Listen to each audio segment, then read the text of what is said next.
잘 가라는 소리로 알고 잘 가겠습니다. 시원섭섭하네요. 우리가 베드로 후서를 34번에 걸쳐서 강론에 이제 오늘 마치게 되는데, 오늘 아주 센스 있게 주보도 보니까 거기에 아주 센스 있게 주보 사진을 마련한 것 같아요. 거기서 우리 계속해서 설교 제목들이 다 나와 있는 것 같은데, 오늘 우리 GBS에도 제가 지난 주간에 그 앤티 라이트 박사님의 강의를 듣다가 그분이 그런 서제션을 했어요. 퍼블릭 공예배에서 말씀의 부재 상태.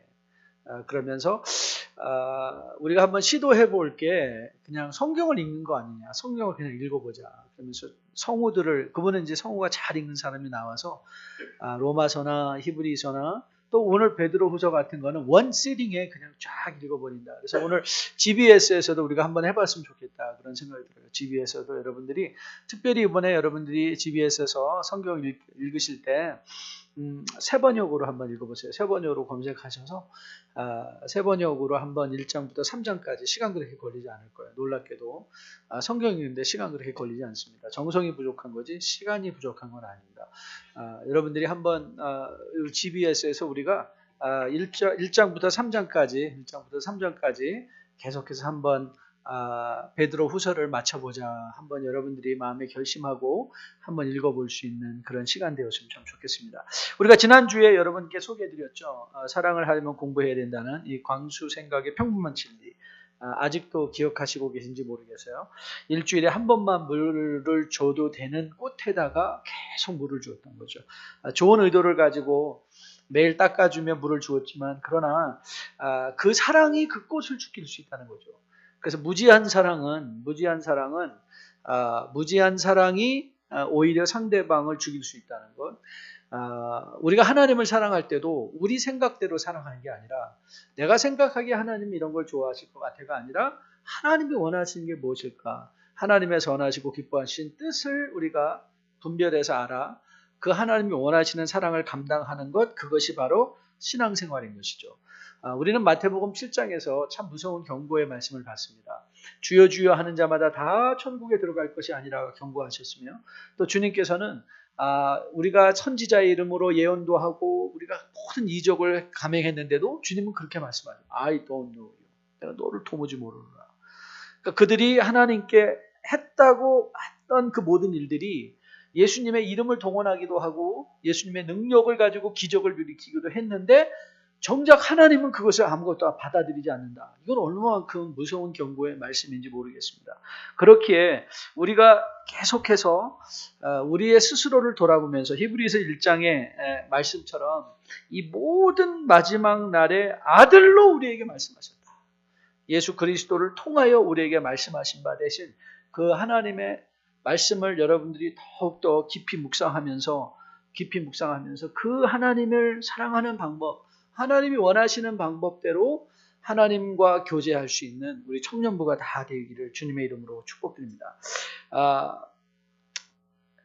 그렇기에 이 모든 마지막 날에 예수 그리스도를 통하여 우리에게 말씀하신다 하신 그 주님의 하나님의 말씀대로 우리가 본다면, 성경은 예수 그리스도가 주제라 해도 과언이 아닌 것이죠. 그래서 구약은 오실 예수 그리스도, 우리 신약은 오신 예수, 또 우리 계시록이나 묵시록의 말씀처럼 다시 오실 예수. 그러니까 이 예수 그리스도가 성경의 메타 내러티브가 된다는 거예요. 여러분, 메타, 거다 담론 기억하시죠? 성경을 한 줄로 쭉 읽어가는 물줄기. 그 물줄기가 예수 그리스도는 사실.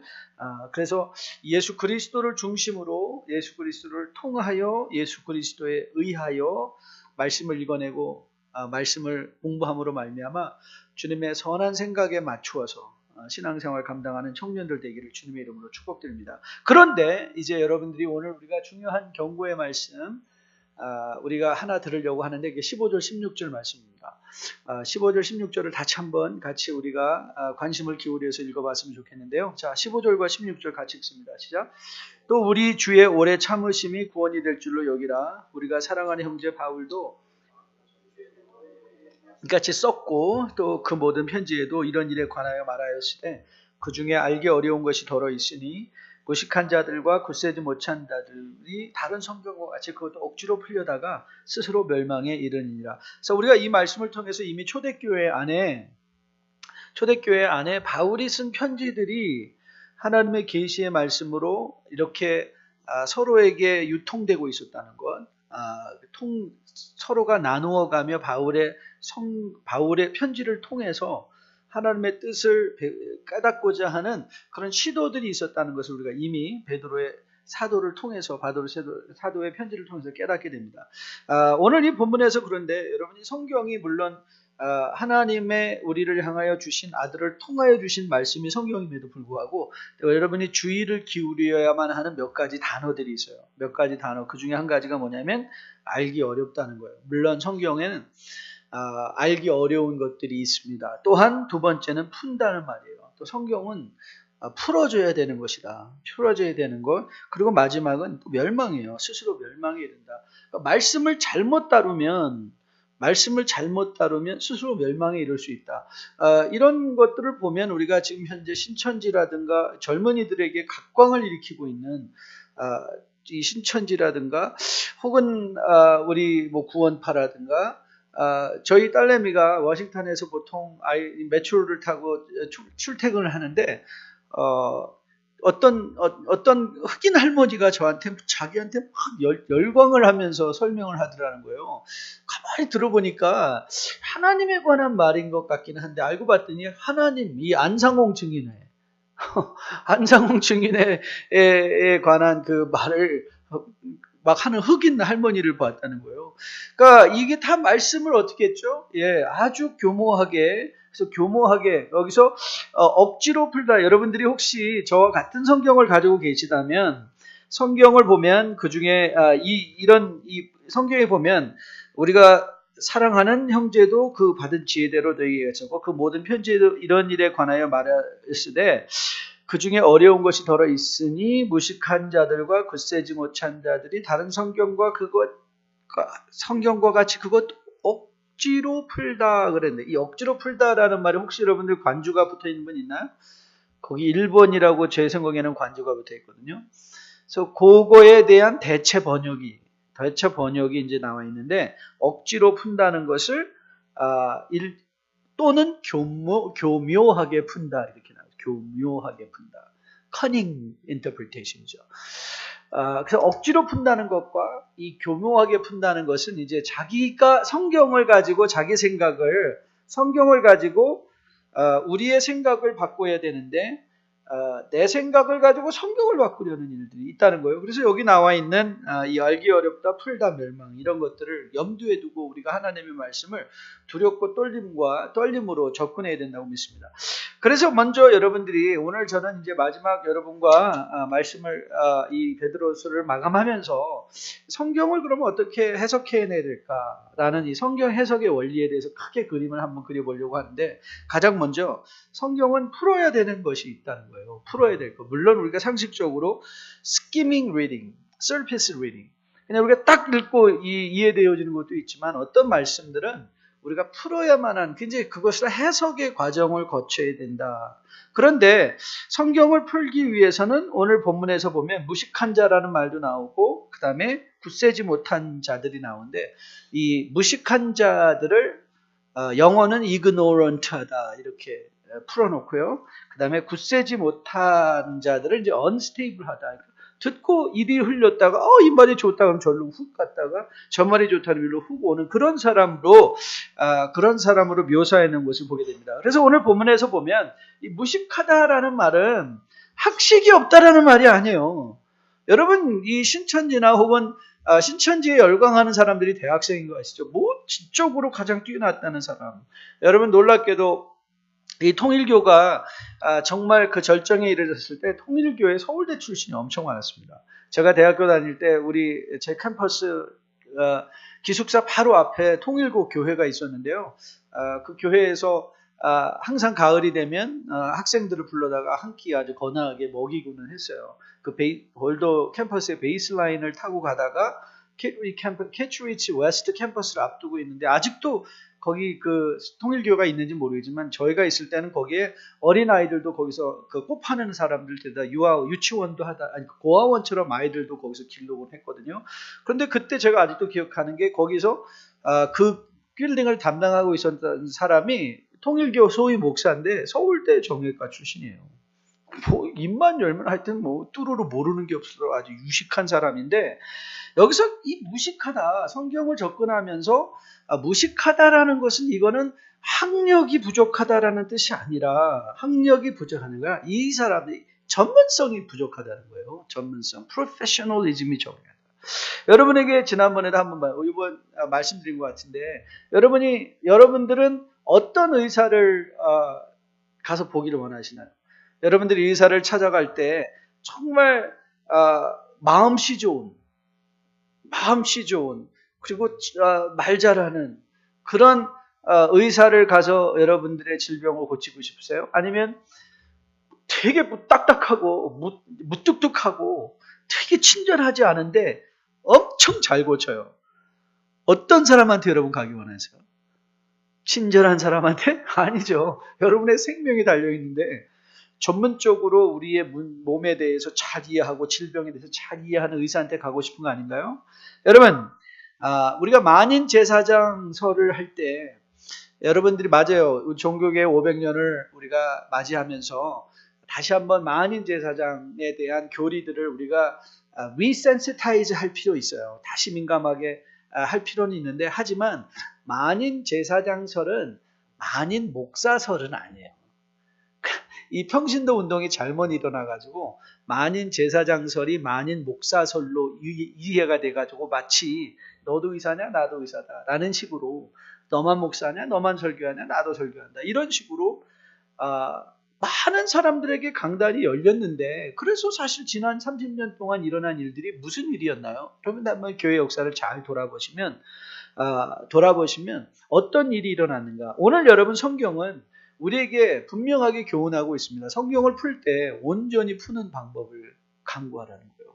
온전히 풀 수 있는 그런 차원에서 하나님께서 교회 공동체 안에 목사를 보내주신 이유는 어디에 있는가? 저는 목사는 정말 4년 동안 성경 원어를 공부하고 신학을 전문적으로 공부하고 지속적으로 우리가 공부를 하면서 하나님의 말씀을 온전히 풀 수 있는 그런 전문성을 지속해서 유지하는 것 아닙니까? 그래서 저는 제가 은퇴해야 되는 시기를 어떻게 생각하고 있는가 하면 물론 우리가 교회에서 정한 은퇴의 기시가 있지만 저는 성도 목사로서 제가 정말 은퇴해야 되는 것은 공부를 중단할 때는 저는 스스로 내 자리를 물러나야 된다고 생각해요. 여러분과 함께 신앙생활을 하면서 그러니까 여러분들이 목사에 대한 어떤 기대감이 있는지는 잘 모르겠어요. 그런데 저는 여러분들이 정말 목사들에게 어카운터블하게 풀어볼 것 내가 정말 내게 중요한 것은 여러분들이 정말 풀기 어려운 하나님의 말씀들을 전문가의 도움을 받아 풀어내서 그것을 통한 하나님의 여러분을 향한 선한 뜻을 깨닫는 거예요. 그래서 여러분이 하나님을 즐거워할 수 있고 하나님이 여러분을 향한 선한 계획들을 여러분 스스로가 이루어갈 수 있는 자리까지 가는 것. 저는 그게 신앙생활이라고 믿어요. 목사가 여러분을 대신해서 이끌어주는 것도 아니고 목사가 넘어졌다고 성도가 넘어질 필요 없어요. 맞아요. 목사 중에서도 공부 안 하고 넘어지고 교모하게 성경을 푼 사람도 많이 있어요. 그런 사람 안 따라가면 되는 거예요. 그런 사람의 설교를 안 들으면 되는 거죠. 그런 일을 위한 분별력을 갖출 수 있는 여러분과 저 될 수 있기를 주님의 이름으로 축복드립니다. 여러분 교회는요 각기 다른 기능을 가진 지체들이 모여서 그리스도를 머리로 하는 그리스도의 몸을 이루어가는 공동체입니다. 우리가 다 같은 일을 할 필요는 없어요. 목사는 목사 일을 하면 되고 장로님은 장로님의 일을 하고 우리가 권사님이나 집사님들을 또 우리들은 우리가 부르심을 받은 바 각자 에베소서 말씀에 근거해서 에베소서 4장에서 우리가 하나님께서 우리를 부르신 것은 우리로 하여금 그리스도 나라의 사역자의 일을 걷게 하시고 We all become ministers of God. 그러니까 minister라는 말은 우리 모두가 하나님 안에서 부르심을 받은 바 우리의 컬링이에요. 여러분의 컬링이에요. 그런데 그 컬링을 돕기 위해서 to equip the saints. 성도들을 구비시키기 위하여 하나님은 목사와 교사도 주시고 선지자 에베소서식으로 하자면 선지자도 주시고 전도자도 주시고 또 목사와 교사도 주셨다고 그렇게 말씀하지 않습니까? 그래서 어떤 일이 나죠? 교회가 해야 되는 마땅한 일들은요. 저희는 여러분들을 위해서 프로페셔널하게 대신 신앙생활을 해주는 사람이 아니에요. 목사는 그런 일을 하는 사람들이 아니라 여러분들이 하나님께 각기 받은 바 고유의 컬링을 잘 살아내서 you all become ministers of God. 하나님의 사역자가 되어 하나님을 섬기는 자리에 설 수 있도록 도움을 받는 이가 누구인가? 그래서 목사가 중요한 거예요. 하나님의 선하신 뜻을 분별하여 가르쳐 줄 수 있는. 저는 여러분들이 그런 기대감이 마음에 다시 한번 이제 우리 김원철 목사님을 통해서 강단을 통해서도 여러분들이 목사를 통해서 대리 만족하는 신앙생활이 아니라 목사를 통해서 여러분들이 분명히 교훈받을 걸 교훈받고 그리고 여러분들이 살아내야만 하는 성도의 삶을 저는 여러분 청년의 때에 살아낼 수 있는 여러분 되시기를 주님의 이름으로 축복드립니다. 교회 안에 우리 교회는 큐티를 많이 중요시 여기죠. 그런데 우리가 큐티를 하면서도 항상 마음에 경고를 받고 큐티를 해야 됩니다. 큐티는 한국 교회에 긍정적인 영향을 많이 미치기도 했지만 사실 큐티 운동이래야 1980년도 이후에 제자훈련과 함께 교회 안에 생명의 삶과 더불어 유행하기 시작하고 또 성도의 삶에 구체적인 영향을 미쳤다고 해도 과언이 아니죠.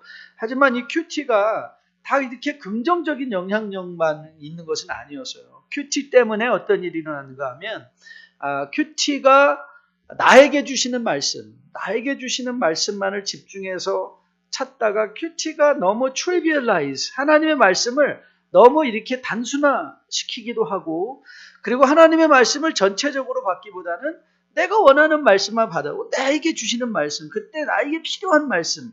근데 정말 필요한 말씀은 내 생각에 나에게 주지 않는 것 같은데 나에게 주시는 말씀이 있거든요. 그걸 우리가 드러내는 게 이제 매우 중요한 거예요. 그런 차원에서 저는 이 하나님의 말씀을 우리가 강론하면서 저희 교회 강단은 거의 대부분 우리가 토요일이나 금요 찬양 예배 시간은 매일 성경을 그냥 쭉 따라가고 또 저는 보통 강론을 하면 책별 강론을 많이 하거든요. 왜냐하면 제가 픽앤추즈하기 시작하면 그때 상황에 맞는 어떤 본문은 이렇게 순서대로 쫓아가다 보면 정말 지금 내가 이 말을 해야 되나라는 그런 말씀이 있을 때도 있어요. 정말 어려운 거. 요건 지나가고 싶은 말씀도 있어요. 로마서도 쭉 풀어가다 보면 요 말씀은 지나갔으면 좋겠다라는 그런 표현들이 있는데 왜 그거를 굳이 그렇게 쫓아가는가? 그게 저의 컨비니언스 때문에 이해한 게 아니에요. 그거는 설교를 설교의 편리성을 위한 것이 아니라 우리가 한 책을 꾸준히 읽어가면서 말씀을 강론하면서 우리가 지금 받아야 되지 말아야 되는 것 같은 말씀인데도 거기서 받아야 될 말씀이 있거든요. 그리고 내가 듣고 싶지 않은데 들어야 되는 말씀이 있거든요. 듣고 싶지 않은 것 같은데 들어야 되는 말씀. 저는 여러분들이 그런 말씀 앞에 마음이 열려져 있기를 주님의 이름으로 축복드립니다. 그래서 내가 좋아하는 말씀, 재미있는 말씀 여러분 재미있는 말씀 쫓아다니는 거 아니에요. 신앙생활 그런 거 아니에요. 무슨 설교는 맨날 재미있고 맨날 여러분을 자극하고 선동하는 게 설교가 아니라 찬찬히 하나님의 말씀을 풀어내는 것, day in, day out, making words of God known to people. 그게 강단 사역이에요. 강단 사역. 그러니까 여러분 너무 자극적이고 선정적이고 그런 것만 쫓아다니지 마세요. 차분하게 week in, week out. 하나님의 말씀을 정말 물을 깃는 심정으로 주로 아웃할 수 있는 하나님의 뜻들을 그래서 우리가 마음에 기억하고 그 하나님의 말씀으로 교훈받을 수 있는 그런 여러분과 저 될 수 있기를 주님의 이름으로 축복드립니다. 그래서 지금 미국 강단이나 한국 강단에서 최고 문제가 뭐예요? 이제는 더 이상 사람이 듣기 싫어하는 말들을 강단에서 안 해요. 왜냐하면 사람들이 귀가 이제는 자기 듣기 원하는 말만 있기 때문에 그런 사람들만 모여있기 때문에 성도들을 부담스럽게 하는 것, 무슨 죄에 관한 설교, 회개에 관한 설교, 헌신에 관한 설교는 가능하면 하지 말자. 그러니까 성도들에게 부담되는 일은 하게 하지 말자라는 그런 그런 분위기들이 얼마나 방대했는지 몰라요. 그래서 강단에서도 맨날 치유하고 맨날 뭐 청년의 뭐 아픈 게 청년이라고, 아픈 게 무슨 청년이에요. 건강한 게 청년이지. 맨날 뭐 위로만 해달라고 그러고 격려만 해달라고 그러고 맨날 징징대는 사람들 가서 맨날 코 닦고 코 닦아주다 보니까 우리는 어떤 교인들을 만들어냈어요. 맨날 1학년만 반복하는. 그렇죠? 10년 다녔는데도 1학년이에요. 신앙생활을 10년 했으면 10년의 경륜과 10년의 그 경험과 10년의 경험과 그 10년의 통찰력이 있어야 되는데 맨날 1학년이에요. 맨날. 그래서 청년도 맨날 오늘의 결심이 내가 정말 오늘 예배 가야 되나 말아야 되나. 그래서 그게 최고의 목표, 이게 최고의 신앙의 기준점이 되면 안 되죠. 그렇죠? 교회 오는 건 어느 때는 이제 기본이 돼야죠. 그렇죠? 교회는 당연히 가는 거고. 그렇죠? 말씀도 당연히 우리 미리 읽어보고, 베드로후서 같은 거는, 정말 우리가 이제 베드로후서를 강론하는데, 계속해서 베드로후서를 반복해서 읽고, 오늘은 또 무슨 말씀이 올까? 계속해서 반복해서 읽고. 여러분, 우리가 연속 강해의 특권이 뭐예요? 연속해서 말씀을 강론하다 보면 여러분들이 저는 로마서 지금 계속 몇십 번 읽었는데 계속 읽어야 되니까, 처음부터 끝까지 계속 읽어야 되니까 읽고 또 들어와서 부분을 살펴보고 전체를 보고 끝을 보고, 성경도 여러분 정말 계속해서 쭉 읽어가면 돼요. 제가 성경에 굉장한 자유함을 누리게 된 게 뭐냐면, 이전에는 성경을 읽다가 이해 못하면 너무나 마음이 거기서 심란해서 못 넘어갔거든요. 그러니까 성경 읽는 스피드가 안 나는 거예요. 그런데 이제는 성경은 제가 아주 전자성경으로 읽거든요. 전자성경으로 그냥 못 읽어도 계속 중요한 건 일어나서 메모하지만, 대부분의 이제 성경 읽기는 그냥 계속해서 빨리빨리 읽어가요. 그 중에 제가 정말 이 말씀은 다시 한번 나중에 봐야 되겠다 하는 것들은 우리가 하는 그런 말씀들이 있지만, 이 말씀을 계속해서 지속적으로 계속 먹고, 그러면서 우리가 들어야 되는 하나님의 말씀의 경륜이 있어야 되는데, 근데 저는 이 한국의 강단이나 우리 교회 강단에서 자꾸 성도들의 입맛에 맞춘, 그렇죠? pick and choose 해가지고 여러분들의 귀를 간지럽히는 그런 설교가 아니라, 좀 우직하더라도 여러분들의 마음을 좀 불편하게 하더라도, 또 우리 김 목사님도 이제 강단 사역을 시작하면서 여러분들, 우리 청년의 귀를 간지럽히는 그런 설교가 아니라, 여러분들의 심령을 정말 성령의 도우심으로 치고 들어갈 수 있는 그런 말씀을 사역 감당하는 수 있기를 주님의 이름으로 축복드리고, 또 그런 목사님 사역을 할 수 있도록 여러분들이 그런 데 디맨드를 하셔야 돼요. 그러니까 성도들이 정말 이 하나님의 말씀에 이 깨어있는 사람들은, 그래서 깨어있고, 그러면 그 눈빛을 보면 이 목사가 게을러지지 않을 수 있어요. 그런데 이렇게 딱 해도 그냥 뭐 이래도 흥 저래도 흥 적당히 넘어가는 사람들이 많아지면 목사도 게을러지는 거예요. 그래서 좋은 목사가 교회를 만들 뿐만 아니라 좋은 교회는 좋은 목사를 만들어낼 수도 있어요. 여러분들이 정말 적극적으로 오이코스에서도 또 목사님한테도 어려운 질문을 막 해대고, 나한테는 안 했으니까 다음 사람은 신경 안 쓰고 막 이런 말 하는 거죠. 그렇죠? 어려운 질문도 하고, 또 신학의 깊이 있는 자리까지도 들어가 보고, 또 성경을 이해하는데도 맨날 1학년 수준이 아니라 2학년도 해보고, 고등학교, 대학교, 대학원, 가정, 박사학연 과정까지도 들어갈 수 있는 그런 성경의 깊이 있는 성경 읽기와 성경의 이해가 여러분에게 있기를 주님의 이름으로 축복드립니다. 그래서 이제 말씀의 온전한 해석을 위해서 여러분들의 마음에 기울여야 될 것은 뭐냐면, 말씀을 해석함에 있어서 전문성을 인정해 줄 뿐만 아니라, 말씀을 풀어갈 때도 두려움과 떨림으로 혼자의 주관된 생각으로 풀어가지 않도록 끊임없이 공부하는 자세입니다. 그래서 저는 설교를 준비할 때 가장 먼저 하는 게, 제가 초보를 작성하는 거예요. 초보를 작성하기 전에 성경을 읽고 원어의 중요한 단어들은 혹시 내가 관심을 기울여서 살펴보아야 될 단어들은 있나 공부를 한 다음에, 이제 전체적인 그림을 계속 그려가면서 전체의 그림의 컨스트럭션을 하죠. 그래서 설교의 대지를 잡고, 그 다음에 설교를 초보를 쓴 다음에, 그 다음에 하는 게 이제 뭐냐, 이 구절에 대해서 내가 해석한 것과 더불어 나보다 앞서간 신앙의 선배들, 신앙의 중요한 주석들과 내가 해석한 게 크게 벗어나지 않는가를 비교해 가는 거예요.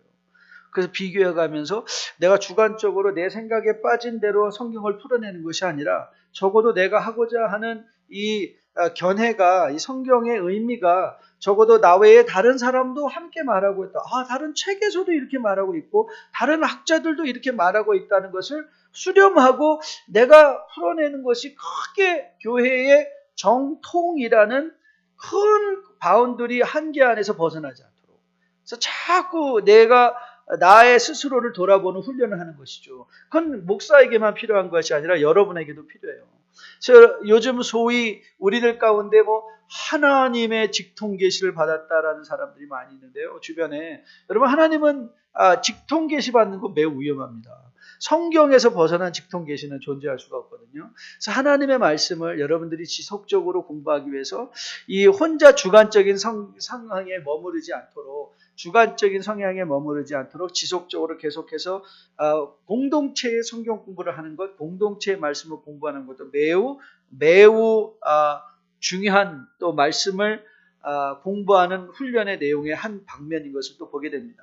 물론 우리 목회자들이 또 말씀의 전문가라고 해서 다 알고 있는 건 아니에요. 저는 성경을 우리가 성도님들이 저에게 질문을 할 때도 저는 모른다는 말을 많이 하거든요. I don't know. 그런데 우리에게 준 특권은 뭐냐면 또 목회자가 갖고 있는 툴들이 있잖아요. 툴을 통해서 하나님의 말씀을 더 깊이 들어가요. 어려운 질문일 때 그걸 즉시 다 대답하는 것이 아니라 모르면 공부해서 우리가 할 수 있고, 이러면 오이코스 리더들도 마찬가지예요. 오이코스 모임할 때 어려운 문제들이 나오면 오이코스 리더가 다 대답해 주는 게 아니죠. 그렇죠? 이건 우리 목사님한테 한번 물어보자. 우리가 더 공부해서 다음 시간에 더 깊이 나눠보자. 이렇게 또 넘어갈 수 있고, 우리가 다 알아야만 성경을 읽는다는 건 아니에요. 공부할 수 있는 마음의 자세, 열린 마음만 가지고 있으면 하나님께서 그 과정을 통해서 하나님 앞에 두려움과 떨림으로 나아가는 자들을 반드시 복 주셔서 필요한 은혜의 말씀으로 우리의 마음을 채워주실 줄로 믿습니다. 그것도 억지로 풀다가 스스로 멸망하느니라. 이것이 우리에게 중요한 교훈이 되었으면 참 좋겠어요. 억지로 풀려는 것, 내 마음대로 풀려는 것, 교모하게 내가 원하는 대로 성경을 읽어내려는 데서 벗어나서 하나님이 우리에게, 여러분에게 늘 말씀드리는 거 있죠. 기도는 하나님을 바꾸는 게 아니라 그랬어요. 여러분, 그 기도에 대한 컨셉을 자꾸 버리셔야 돼요. 하나님 앞에 우리가 나아갈 때 우리는 하나님이 우리를 바꿔주실 것을 기대해야지, 우리가 하나님을 변하게 하는 건 아니에요. 말씀도 우리가 접근하면 하나님의 말씀 앞에 우리가 무너지고 우리가 만들어지고 우리의 삶의 부분들이 깎아지고 우리가 세워져야 되는 것이지, 하나님을 변하게 하는 것이 그것이 온전한 신앙의 자세가 아닌 것을 여러분들이 다시 한번 기억하고, 하나님 앞에 열린 마음을 가지고 우리가 하나님의 뜻대로 만들어져 갈 수 있는, 하나님 말씀대로 만들어져 갈 수 있는 여러분과 저 될 수 있기를 주님의 이름으로 축복드립니다. 자, 어떤 일을 사물을 이해하기 위해서 분류하고 비교하는 작업은 매우 중요하죠. 우리가 성도의 삶을 이해하는 것에도 있어도 이 분류와 이 비교가 아주 이해를 돕는 중요한 원리 중에 하나일 것입니다. 저는 오늘 이 마지막 이제 9절의 말씀에 보면 베드로가 베드로 공동체를 향하여 또 외치는 그의 음성이 있죠. 우리 주 곧 구주 예수 그리스도의 은혜와 그를 아는 지식에 있어서 뭐하라? 자라가라. 저는 이것을 여러분에게도 마지막 권면으로 삼고 싶어요. 자라가라. 저는 성도를 구분하는 방법 중에 이게 참 좋은 것 같아요. 여러분 학교 가면, 여러분 아직도 학교에 있는 분들이 계시니까 학교 가면 두 가지 종류의 학생이 있습니다. 하나는요 청강생이에요. 그리고 또 하나는 수강생이에요. 그렇죠? 청강생도 학생입니다. 아주 질문도 하고 다 합니다. 클래스에서 질문도 하고 할 거 다 하고 하는데, 그런데 청강생은요 숙제 안 해도 되죠. 시험 치지도 않습니다. 그러니까 졸업하는데 아무런 도움이 안 됩니다. 여러분이 청강을 100클래스를 해도 100과목을 해도 이거 아무 상관없습니다. 수강을 한 과목만 여러분의 크레딧으로 인정돼서 여러분의 미래에 도움을 줄 수 있습니다.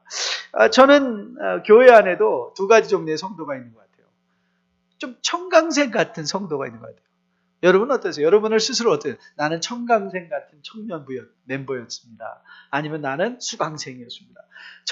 이 청강생들은요, 도무지 책임을 질 필요가 없어요. 와서 그냥 즐기고 같이 웃다가 떠들면 가면 돼요. 그런데 아무리 청강생들은 많이 모여도 그것이 본인의 미래에 아무런 영향을 끼치지 못하죠. 물론 지식적으로야 자라갈 수 있겠죠. 그러나 우리가 앞으로 걸어가는데 나는 여러분들이 이력서 쓸 때 나는 청강 100과목 했음. 그거 who cares? Nobody cares. 청강 100과목 했다는 건 여러분의 실력으로 검증되지 않은 것은 아무런 의미가 없는 것이죠. 저는 우리 청년들을 마지막 말씀을 준비하면서 저는 이런 생각을 해봤어요. 우리 교회는 우리 청년반에는 청강생 같은 멤버가 없게 도와주세요. 청년의 뜰은 열심히 밟고 다니는데 그런데 책임도 안 지고 교회 오는 것이 우리의 개인의 성숙과 성장에 아무런 영향도 끼치지 않는 그런 청강세계의 삶이 아니라 저는 여러분들이 그리스도 안에 등록된 하나님의 백성, 하나님의 청년 되기를 주님의 이름으로 축복드립니다. 그래서 여러분들이 하루의 신앙생활을 하면 하루만큼 자라가는 거예요. 하루만큼 자라가는 거예요.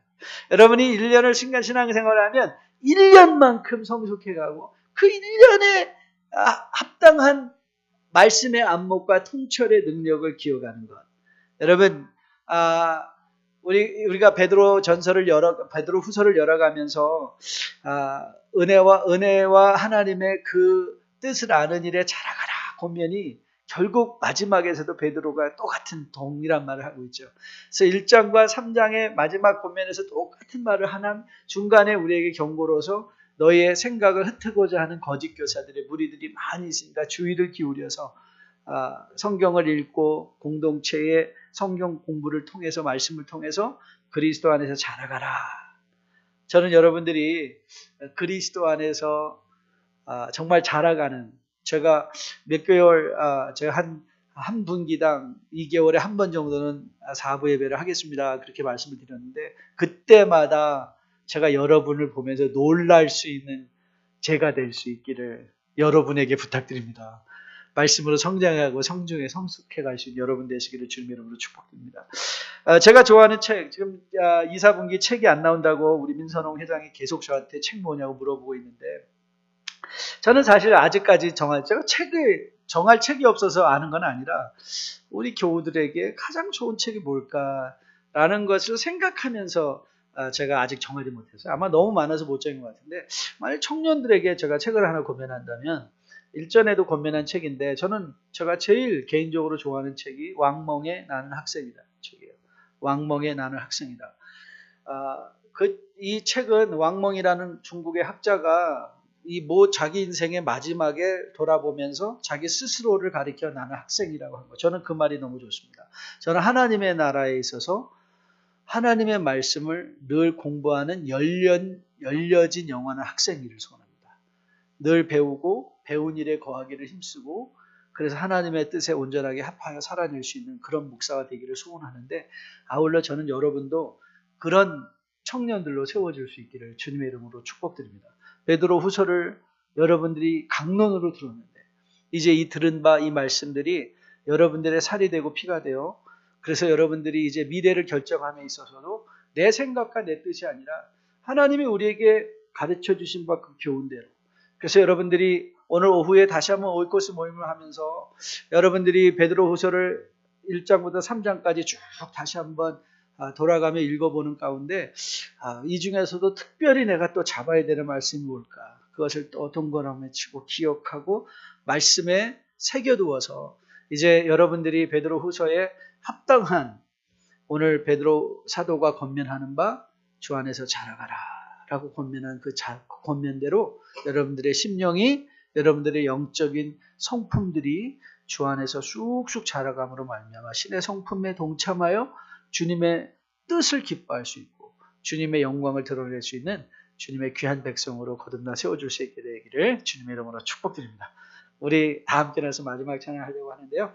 오늘 마지막 찬양은 주님 한 분만으로 나는 만족해 하는 거예요. 우리가 그리스도를 알면 알아갈수록 또 신앙에서 거듭나 세워져 신앙의 성숙을 이루어가며 이루어갈수록 많은 것을 통하여 행복해지는 게 아니라 예수님으로 행복해질 수 있는 것, 그리스도 안에서 내 가치를 발견할 수 있는 것, 누구 때문이 아니라 모든 것을 다 걷어가셔도 우리가 베드로후서에서 만난 하나님 그 한 분만으로 나는 만족할 수 있습니다. 나는 감사할 수 있습니다. 저는 이게 자유가 돼요.